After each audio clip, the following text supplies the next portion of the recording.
हमारे Yadavindra smart classes में स्वागत एवं वेलकम। सभी दोस्तों का बहुत बहुत स्वागत है। आज है अपनी तारीख 24 दिसंबर। 24 दिसंबर को महत्वपूर्ण करंट अफेयर्स का सेशन हम लेके आए हैं, जो परीक्षा की दृष्टि से काफ़ी महत्वपूर्ण है। हमेशा ही परीक्षा में करंट अफेयर्स का बहुत ही महत्वपूर्ण रोल रहता है आपको किसी भी एग्जाम में सफलता दिलाने के लिए। तो अपना इस सेशन का पहला प्रश्न क्या है, देखते हैं। नीति आयोग ने वुमेन्स एंटरप्रेन्योरशिप प्लेटफॉर्म का पहला राज्य अध्याय किस राज्य में लॉन्च किया? ए तेलंगाना, बी केरल, सी महाराष्ट्र, डी उड़ीसा। आपको राइट आंसर को पिक करना है। तो इसका बच्चों राइट आंसर है ऑप्शन नंबर ए तेलंगाना। कौन सा बच्चा सही है? तेलंगाना। अगर हम तेलंगाना की बात करें तो तेलंगाना की अगर कैपिटल या राजधानी की बात करें बच्चा, राजधानी या कैपिटल, तो आपकी क्या है? हैदराबाद। क्या है बच्चा? हैदराबाद। ठीक है बच्चा। अगर हम बात करें किसकी? मुख्यमंत्री की।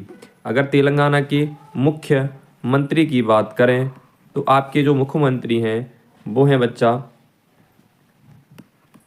अनुमुला। नाम क्या है बच्चा इनका पूरा? अनुमुला रेवंत। क्या बच्चा? रेवंत रेड्डी। ठीक है, ये इनका नाम है ना। अगर हम बात करें कुछ फेमस, क्या क्या इसमें फेमस है, तो इसके अंदर इमारतों की बात करें तो इसमें तेलंगाना की बात करें तो चार मीनार काफ़ी फेमस इमारत है। ये आपकी कहाँ पर स्थित है? हैदराबाद में। ठीक है बच्चा। अगर हम और फेमस की बात करें तो यहीं पर गोलकुंडा का कुआं, गोलकुंडा कुआं नहीं बच्चा, गोलकुंडा का किला काफ़ी फेमस है। अगर हम बात करें किसकी झील की तो हुसैन सागर झील काफ़ी फेमस है, काफ़ी फेमस है। नेक्स्ट प्रश्न पर आ जाते हैं। उससे पहले हम क्या करेंगे, इससे संबंधित जितने भी महत्वपूर्ण बिंदु होंगे उन पर चर्चा करेंगे। देखते हैं महत्वपूर्ण बिंदुओं पर चर्चा। नीति आयोग ने तेलंगाना में वुमेन एंटरप्रेन्योरशिप प्लेटफॉर्म का पहला राज्य अध्याय लॉन्च किया। इसे डब्ल्यूई हब और राज्य सरकार के सहयोग से शुरू किया गया है। ये प्लेटफॉर्म महिला उद्यमियों को वित्त और मेंटरशिप की कमी जैसी समस्याओं का समाधान करने में मदद करता है। यह डिजिटल स्किल, वित्तीय सेवा और बाजार से जुड़ाव पर केंद्रित है। इस प्लेटफॉर्म का हिस्सा 3,000 से अधिक महिला उद्यमी और 4,000 मेंटर्स हैं। डब्ल्यूई हब राज्य में डब्ल्यूईपी संबंधित गतिविधियों का नेतृत्व करेगा। देखते हैं नेक्स्ट प्रश्न। हाल ही में किस राज्य सरकार ने बागपत, हाथरस और कासगंज में 3 नए मेडिकल कॉलेज स्थापित किए? उत्तर प्रदेश, मध्य प्रदेश, गुजरात और हरियाणा। तो आपका राइट आंसर है उत्तर प्रदेश। ये उत्तर प्रदेश के 3 जिले हैं। कौन कौन से बच्चा? बागपत, हाथरस और कासगंज। इनमें एक एक मेडिकल कॉलेज खोला जाएगा, है ना। उससे पहले कुछ महत्वपूर्ण बिंदु हम जान लेते हैं। अगर हम बात करें उत्तर प्रदेश की राजधानी की बच्चा, तो उत्तर प्रदेश की जो राजधानी है वो आपकी है कहाँ पर? लखनऊ। क्या है बच्चा? लखनऊ। अगर हम बात करें विधानसभा सीटों की उत्तर प्रदेश में, तो अगर हम जानकारी के लिए जाने तो विधानसभा की सीटें कितनी हैं? 403 सीटें हैं विधानसभा की। अगर हम विधान परिषद की सीटों की बात करें, क्योंकि भारत उत्तर प्रदेश के अंदर कितने सदन हैं? 2। विधान परिषद की बात करें तो विधान परिषद की जो सीटें हैं वो 100 हैं। अगर हम उत्तर प्रदेश में राज्यसभा सीटों की बात करें तो आपकी 30 है। और अगर हम बात करें लोकसभा की सीटें, लोकसभा सीटें, तो आपकी यहाँ पर हैं 80। ठीक है। अगर वर्तमान समय में मुख्यमंत्री की बात करें, सीएम की बात करें, तो है माननीय योगी आदित्यनाथ जी। योगी आदित्यनाथ जी। अगर हम उत्तर प्रदेश में प्रमुख इमारतों की बात करें, फेमस कुछ इमारतों की बात करें तो चर्चा अगर करते हैं तो सबसे पहले हमारा नाम आएगा ताजमहल का, है ना। ये कहाँ किसने बनवाई थी? शाहजहां ने इसको बनाया। किन की याद में? मुमताज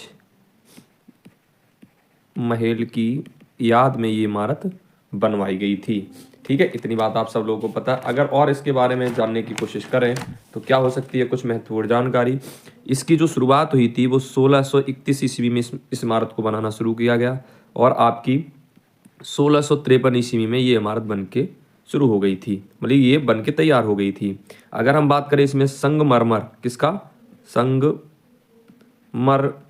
पत्थर जो होता है सफ़ेद कलर का, उसका प्रयोग किया गया था। वो कहाँ से लाया गया था, राजस्थान के मकराना, कहाँ से बच्चा, मकराना से इसको लाया गया था। अगर और भी इसके बारे में जानना है तो ये जो मकराना पत्थर था इसका प्रयोग सबसे पहले जो हुमायूं था, कौन था, हुमायूं, उसके मकबरे में सबसे पहले ऊपरी जो गुम्बद हुआ करता था उसमें इसी मकराना पत्थर, सफ़ेद पत्थर का प्रयोग किया गया था। अगर हम और भी कुछ महत्वपूर्ण बिंदु जाने उत्तर प्रदेश से संबंधित तो और क्या है वो भी आप देख लीजिए। अगर हम बात करें किसकी, और अगर मैंने बात ताजमहल की कर ली, अब हम बात करते हैं आगरा का किला, है ना, आगरा का किला। ये आपका अकबर ने बनवाया, किसने बनवाया बच्चा, अकबर के द्वारा बनवाया गया। कौन सी ईस्वी में, 1665 ईस्वी में। अगर हम बात करें किसकी, इमामबाड़ा, इमामबाड़ा जो काफ़ी फेमस इमारत है, कहाँ की, लखनऊ की है ना बच्चा, किस, कहाँ की, लखनऊ की। अगर हम बात करें फतेहपुर सीकरी, किसने बसाई, या वहाँ का दरवाजा जो फेमस है, ये अकबर के द्वारा बनवाया गया। कौन सी सन में, 1571 ईस्वी में। कुछ राष्ट्रीय उद्यानों की बात करें तो जो आपका दुधवा राष्ट्रीय उद्यान है वो कहाँ स्थित है बच्चा, ये आपके यूपी में। दूसरा पीलीभीत टाइगर रिजर्व, है ना, टाइगर, ये भी आपके कहाँ पर है, पीलीभीत जिले में। रामगढ़ जो झील है वो कहाँ पर है बच्चा, वाराणसी में है, ये आपके उत्तर प्रदेश के वाराणसी जिले में है। अगर हम और बात करें किसकी, मोती झील की, तो जो मोती झील है ये आपकी मेरठ में स्थित है। कहाँ बच्चा, मेरठ जिले में स्थित है। कुछ महत्वपूर्ण बिंदु देखते हैं इस प्रश्न से। उत्तर प्रदेश के बागपत, हाथरस और कासगंज में 3 नए मेडिकल कॉलेज स्थापित करेगा, जिससे सार्वजनिक निजी भागीदारी पीपीपी और केंद्रीय सरकार की वायबिलिटी गैप फंडिंग योजना के माध्यम से 300 एमबीबीएस सीटें जोड़ी जाएंगी। यह विस्तार राज्य में चिकित्सा बुनियादी ढांचे का सुदृढ़ करने के व्यापक प्रयास का हिस्सा है, जिससे 2017 में 39 मेडिकल कॉलेजों की संख्या बढ़ाकर 78 हो जाएगी। 2017 से उत्तर प्रदेश में एमबीबीएस सीटों में 108% की वृद्धि और स्नातकोत्तर चिकित्सा सीटों में 181 की बढ़ोतरी हुई है। देखते हैं नेक्स्ट प्रश्न। क्लाउडिया शीनबाम किस देश की पहली महिला राष्ट्रपति के रूप में शपथ लेंगी, बहामासा, मैक्सिको, वियतनाम, जमैका। आपको इसका राइट आंसर बताना बच्चा, 3 का जो राइट आंसर है ऑप्शन नंबर बी सही है, मैक्सिको। देखते हैं कुछ महत्वपूर्ण बिंदु। क्लाउडिया शीनबाम ने मैक्सिको की पहली महिला राष्ट्रपति के रूप में शपथ ली। उन्होंने महिलाओं के अधिकारों को सशक्त बनाने और मैक्सिको को अंतर्राष्ट्रीय निवेश के लिए एक सुरक्षित स्थान बनाए रखने का वादा किया। 62 वर्षीय शीनबाम एक वैज्ञानिक और मैक्सिको सिटी की पूर्व मेयर। शपथ ग्रहण समारोह मैक्सिको की कांग्रेस में हुआ, जो उनके 6 साल के कार्यकाल की शुरुआत का प्रतीक है। देते हैं नेक्स्ट प्रश्न। हाल ही में किस राज्य सरकार ने मुख्यमंत्री युवा उद्यमी विकास अभियान योजना शुरू की, कर्नाटक, गुजरात, मध्य प्रदेश या उत्तर प्रदेश। आपको 4 का सही आंसर बताना है, तो इसका सही आंसर है बच्चा उत्तर प्रदेश। उत्तर प्रदेश के बारे में मैंने अभी कुछ महत्वपूर्ण बिंदु आपको बताए थे, जैसे सीएम के बारे में तो आपके कौन है, योगी जी हैं। ठीक है, विधानसभा सीटों की बात करें, असेंबली सीट्स की बात करें तो आपकी असेंबली सीट्स कितनी है, 403, है ना। विधान परिषद जो सीट है बच्चा, विधान परिषद की जो सीटें हैं वो आपकी कितनी है बच्चा, 100, है ना। लोकसभा सीटों की बात करें तो उनकी संख्या कितनी है, 80, और अगर राज्यसभा सीटों की बात करें तो उनकी संख्या कितनी है, 30, है ना। कुछ महत्वपूर्ण इमारत जैसे आपका आगरा का क्या है बच्चा, ताजमहल। इस तरीके से मैंने काफी महत्वपूर्ण बिंदु आपको इस बारे में बताए थे। नेक्स्ट प्रश्न देखते हैं। इससे पहले हम महत्वपूर्ण चर्चा, उत्तर प्रदेश सरकार ने युवाओं को सशक्त बनाने और युवाओं और उद्यमिता को बढ़ावा देने के लिए मुख्यमंत्री युवा उद्यमी विकास अभियान शुरू किया। इस योजना का उद्देश्य अगले 10 वर्षों में 10 लाख सूक्ष्म इकाइयों की स्थापना करना है। हर साल 1 लाख शिक्षित और प्रशिक्षित युवाओं को वित्तीय सहायता प्रदान की जाएगी। आवेदकों को कम से कम कक्षा 8 पास होना चाहिए, जबकि कक्षा 12 पास करने वालों को प्राथमिकता दी जाएगी। यह योजना सूक्ष्म उद्यमों और सेवाओं क्षेत्रों में 25 साल तक के प्रोजेक्ट्स का समर्थन करती हैं। बुंदेलखंड, पूर्वांचल और आकांक्षी जिलों के लिए विशेष प्रावधान है। डिजिटल लेन देन को प्रोत्साहन के रूप में प्रति लेन देन से दिया जाएगा, जो वार्षिक रूप से 2000 तक हो जाता है। देखते हैं नेक्स्ट प्रश्न। हाल ही में मध्य प्रदेश में एक स्मारक से सम्मानित रानी दुर्गावती किस वंश से संबंधित हैं? कुषाण वंश, चंदेल वंश, मराठा वंश, नंद वंश। आपको इसका राइट आंसर बताना है। तो इसका जो राइट आंसर है बच्चा, ऑप्शन नंबर बी, चंदेल वंश। देखते हैं नेक्स्ट प्रश्न से पहले इस पे कुछ विस्तृत चर्चा। मध्य प्रदेश की कैबिनेट ने रानी दुर्गावती के लिए एक स्मारक और उद्यान बनाने के लिए 100 करोड़ रुपए की परियोजना को मंजूरी दी। रानी दुर्गावती गढ़ाकंडगा के साम्राज्य की रानी थी। महुआ के चंदेल वंश की वंशज थी। उनका जन्म 5 अक्टूबर 1524 को कलिंजर बांदा यूपी में हुआ। यह चंदेल वंश का हिस्सा थी। देखते हैं नेक्स्ट प्रश्न। आदि गौरव सम्मान पुरस्कार किस राज्य ने स्थापित किया? आपका राजस्थान, गुजरात, हरियाणा या पंजाब। तो इसका राइट आंसर हो जाएगा राजस्थान, ऑप्शन नंबर ए। अगर हम राजस्थान की बात करें तो यहाँ पर अगर कैपिटल की बात करें तो आपकी कैपिटल है यहाँ पर जयपुर। यहाँ के सीएम की बात करें तो भजनलाल शर्मा जी हैं। कौन है? भजनलाल शर्मा जी। अगर कुछ महत्वपूर्ण झीलों की बात करें तो आपकी पिछोला झील, आपकी जो पिछोला झील है वो कहाँ पर स्थित है? उदयपुर में स्थित है। अगर हम बात करें निक्की झील तो आपकी कहाँ पर स्थित है? निक्की झील तो आपकी है माउंट आबू पर स्थित है। अगर हम बात करें कौन सी? पुष्कर झील, तो वो कहाँ पर स्थित है? अजमेर में स्थित है। देखते हैं कुछ विस्तृत चर्चा। राष्ट्रपति द्रौपदी मुर्मू ने 4 अक्टूबर 2024 को राजस्थान के मंगल धाम के पहले आदि गौरव सम्मान समारोह में शामिल हुई। राजस्थान सरकार ने आदि गौरव सम्मान पुरस्कार की स्थापना की, जिसमें 3 श्रेणियां हैं: आदि रत्न, आदि सेवा और आदि ग्रामोत्थान गौरव सम्मान।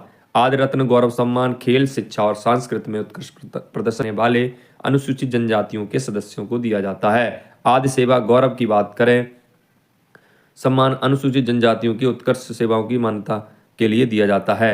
आदि ग्रामोत्थान गौरव सम्मान ग्राम पंचायतों, पंचायत समिति और जिला परिषदों को सामाजिक आर्थिक सुधार के लिए प्रदान किया जाता है। नेक्स्ट प्रश्न की बात करें, प्रश्न नंबर 7। लिप लेक दर्रा जो हाल ही में समाचारों में देखा गया है, किन देशों के त्रिकोणीय संगम के पास स्थित है? भारत, म्यांमार, बांग्लादेश, भारत, नेपाल, चीन, भारत, भूटान, चीन, चीन, भूटान और नेपाल। तो आपको 7 का राइट आंसर बताना है, भारत, नेपाल, चीन। इसका बी ऑप्शन सही है। नेक्स्ट विस्तृत चर्चा। हाल ही में तीर्थयात्रियों ने भारतीय सेवा के पुराने लिप लेक दर्रे से पवित्र कैलाश चोटी का पहली बार दर्शन किया। लिप लेक दर्रा उत्तराखंड में स्थित एक ऊंचाई वाला दर्रा है जो भारत, नेपाल और चीन के त्रिकोणीय संगम के पास है। 5334 मीटर ऊंचाई पर स्थित है। यह उत्तराखंड को तिब्बत से जोड़ता है और हिमालय का प्रवेश द्वार है। यह पिथौरागढ़ के व्यास घाटी में स्थित है। यह 1952 में 1992 में चीन के साथ व्यापार के लिए खोला गया था। इसका प्राचीन व्यापारिक महत्व है और यह कैलाश मानसरोवर यात्रा का हिस्सा है, जो भगवान शिव के निवास माने जाने वाले कैलाश पर्वत की एक पवित्र हिंदू तीर्थ यात्रा है। नेक्स्ट प्रश्न की बात करें, WHO की दक्षिण पूर्वी एशियाई क्षेत्रीय समिति के 77वें अध्यक्ष के रूप में किसे चुना गया? सिंह, JP नड्डा, अनुप्रिया पटेल, यादव प्रताप राव। तो इसका जो राइट आंसर है 8 का बी, JP नड्डा जी को किया गया है। इससे कुछ विस्तृत चर्चा। केंद्रीय स्वास्थ्य मंत्री JP नड्डा को WHO की दक्षिण पूर्वी एशियाई क्षेत्रीय समिति के 77वें सत्र का अध्यक्ष चुना गया। यह समिति क्षेत्र में WHO की स्वास्थ्य नीतियों का आकार देती है। 3 दिवसीय सत्र नई दिल्ली में शुरू हुआ और इसमें बांग्लादेश, भारत, इंडोनेशिया, श्रीलंका और अन्य दक्षिण पूर्वी एशियाई देशों के स्वास्थ्य मंत्री शामिल हैं। इसका मुख्य उद्देश्य सार्वजनिक स्वास्थ्य प्रणालियों में सुधार और प्रमुख महामारी विज्ञान जनसांख्यिकी चुनौतियों का समाधान करना है। बरनवापारा वन्य जीव अभयारण्य जो हाल ही में खबरों में था किस राज्य में स्थित है? मध्य प्रदेश, उड़ीसा, झारखंड या छत्तीसगढ़? तो इसका जो राइट आंसर है बच्चा ऑप्शन नंबर डी सही है, छत्तीसगढ़ राज्य में स्थित है। विस्तृत बिंदु, छत्तीसगढ़ के बरनवापारा वन्य जीव अभयारण्य भारत में 2 जंगली भैंसों के बछड़ों का जन्म इस संकटग्रस्त प्रजाति के संरक्षण की उम्मीद बढ़ाता है। यह अभयारण्य रायपुर जिले में स्थित है जो बालमेड़ी और जौक नदियों से घिरा हुआ है और भारतीय उपमहाद्वीप और दक्षिण पूर्वी एशियाई का एक बड़ा बोवावाइन प्रजाति, कौन सी बोवाइन प्रजाति, ये मुख्य रूप से जलोढ़ घास के मैदानी दलदलों, आर्द्रभूमि और नदी घाटियों में निवास करते हैं। कबाल टाइगर रिजर्व किस राज्य में स्थित है? मध्य प्रदेश, महाराष्ट्र, कर्नाटक या तेलंगाना? तो इसका जो राइट आंसर है ऑप्शन नंबर डी तेलंगाना। कुछ विस्तृत चर्चा क्या कहती है देखते हैं। वन विभाग ने विश्व वन्य जीव सप्ताह 2024 मनाने के लिए कबाल टाइगर रिजर्व के बफर जोन में अपनी पहली साइक्लोथॉन का आयोजन किया। कबाल टाइगर रिजर्व उत्तर पूर्वी तेलंगाना में गोदावरी नदी के किनारे स्थित है। यह सह्याद्री पर्वत श्रृंखला 2015 वर्ग मीटर के क्षेत्र में फैला है। सरकार ने इसे 2012 में टाइगर रिजर्व घोषित किया। इस रिजर्व में जंगल, घास के मैदान, नदियां और जलाशय जैसी विविध प्रवास हैं। यह केंद्रीय भारतीय टाइगर लैंडस्केप का हिस्सा है जो महाराष्ट्र के ताड़ोबा, अंधारी और छत्तीसगढ़ के इंद्रावती से जुड़ा है। तो आपको अगर हमारी ये वीडियो पसंद आई, हमारा ये सेशन पसंद आया हो करंट अफेयर्स का, तो हमारे यादवेंद्र स्मार्ट क्लासेस का सब्सक्राइब करें, साथ में बेल आइकन का बटन दबा दें, दोस्तों के साथ शेयर अवश्य करें और लाइक करना न भूलें। जय हिंद, जय भारत।